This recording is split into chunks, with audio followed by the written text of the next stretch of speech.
Hey back. He's back. The OTC Roman Reigns returns and absolutely destroy the BRONS with a steel chair on Raw. The tribal chief is back and he just delivered the most brutal revenge attack in WWE history. Roman Reigns' shocking return to Monday Night Raw wasn't just a surprise comeback, it was a calculated execution of the most devastating steel chair assault ever witnessed that left both Bron Breakker and Bronson Reed broken, bloodied, and absolutely destroyed in the middle of the ring. When you hear what the BRONS did to provoke this level of violence from the original tribal chief, and see the carnage Roman left in his wake, you're going to understand why this return will go down as one of the most iconic moments in wrestling history. The sight of Roman Reigns walking through that crowd with a steel chair in hand and murder in his eyes wasn't just unexpected, it was the manifestation of months of built-up rage and resentment over how the BRONS had disrespected his legacy during his absence. The crowd's reaction was absolutely nuclear, but the BRONS faces told the real story. They knew they were about to pay the ultimate price for thinking they could disrespect the bloodline without consequences. What makes this return so much more devastating than typical WWE comebacks is how Roman didn't waste time with promos or dramatic pauses. He went straight to delivering punishment with such focused intensity that even hardcore wrestling fans were shocked by the level of violence he unleashed. This wasn't entertainment, this was vengeance in its purest form, and the BRONS learned a lesson they'll never forget about respecting wrestling royalty. But here's what's going to make your blood boil with satisfaction. The BRONS had spent weeks during Roman's absence mocking the bloodline, claiming that the tribal chief's dominance was overrated and that they represented the new standard of power in WWE. They disrespected the Anoa'i family legacy, made jokes about Roman's part-time status, and positioned themselves as the monsters who would prevent his return to relevance. Every word they spoke was calculated to provoke exactly the response they got. The specific incident that triggered Roman's return happened just days before Raw when Bronson Reed and Bron Breakker cut a promo claiming that Roman was afraid to come back because he knows we'd expose him as a fraud who only succeeded because of family protection and management booking. The disrespect wasn't just professional, it was deeply personal, attacking everything Roman has worked to build over his legendary championship reign. You thought I was gone? You thought you could disrespect my family, my legacy, my empire without consequences? Roman's words as he stalked the BRONS through the crowd were barely audible over the deafening roar of fans who had been waiting for this moment.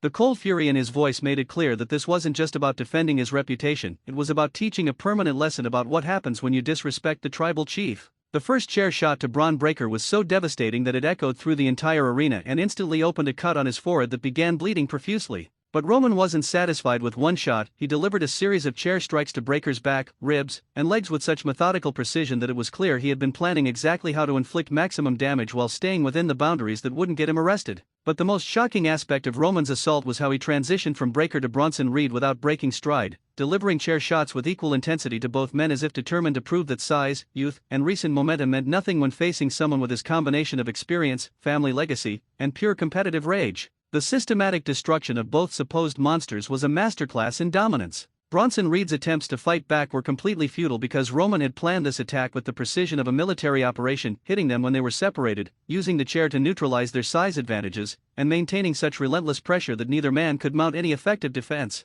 The strategic thinking behind the violence made it even more impressive and terrifying. The chair shots continued with such intensity and duration that WWE officials and referees who tried to intervene were waved off by Roman's intimidating presence and the clear message that this punishment would continue until he decided it was finished. The authority and control Roman displayed during the assault reminded everyone why he's called the original tribal chief and why his dominance isn't just about booking, it's about genuine presence and leadership. What makes this return even more devastating is how Roman specifically targeted body parts that would affect the BRONS' ability to compete in upcoming matches, hitting Breakker's amateur wrestling base by attacking his legs and spine, while targeting Reed's power advantage by destroying his arms and shoulders. The strategic dismantling proved that Roman's time away hadn't been spent resting, it had been spent studying his enemies and planning their destruction. The most brutal moment came when Roman positioned both men's heads next to each other and delivered simultaneous chair shots that left both BRONS unconscious and requiring immediate medical attention. The visual of the tribal chief standing over two broken bodies while holding the steel chair above his head like a trophy was one of the most iconic images in recent WWE history and instantly became viral on social media. But here's where this return becomes absolutely insane. As Roman was delivering his final chair shots, the Usos' music hit and Jimmy and G appeared at the top of the ramp, not to stop their cousin but to acknowledge him and provide backup in case anyone else wanted to interfere.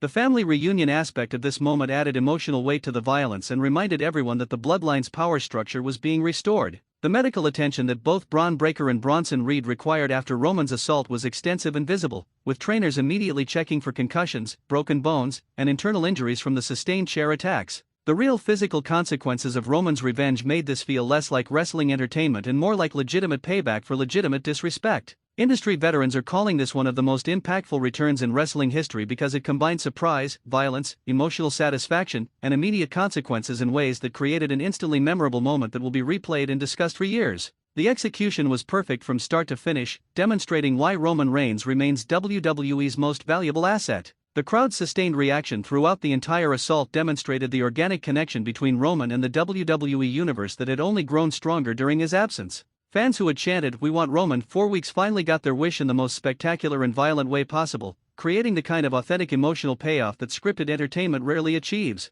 But the implications for WWE's power structure are absolutely massive because Roman's return and immediate destruction of two rising stars sends a clear message that the old guard isn't ready to surrender control to the next generation. The BRONS had positioned themselves as the future, but Roman just proved that the present still belongs to those who have earned legendary status through years of dominance. The backstage reaction to Roman's return has been reportedly intense, with wrestlers divided between those who appreciate the old-school mentality of violent payback for disrespect and those concerned that Roman's actions will encourage more dangerous and uncontrolled violence in future storylines. The debate about appropriate responses to provocation has created tension throughout the roster. Bron Breaker's credibility has been significantly damaged by this beatdown because his entire character is built around being an unstoppable force with amateur wrestling credentials and family legacy. Having Roman dismantle him so completely raises questions about whether he was ever truly ready for main event competition or if his push was premature and based more on potential than proven ability. Bronson Reed's mystique as an intimidating monster has also suffered from being included in Roman's destruction because his size advantage proved meaningless against someone with superior ring psychology and strategic thinking. The exposure of his limitations against elite competition creates booking challenges for how to rebuild his credibility moving forward.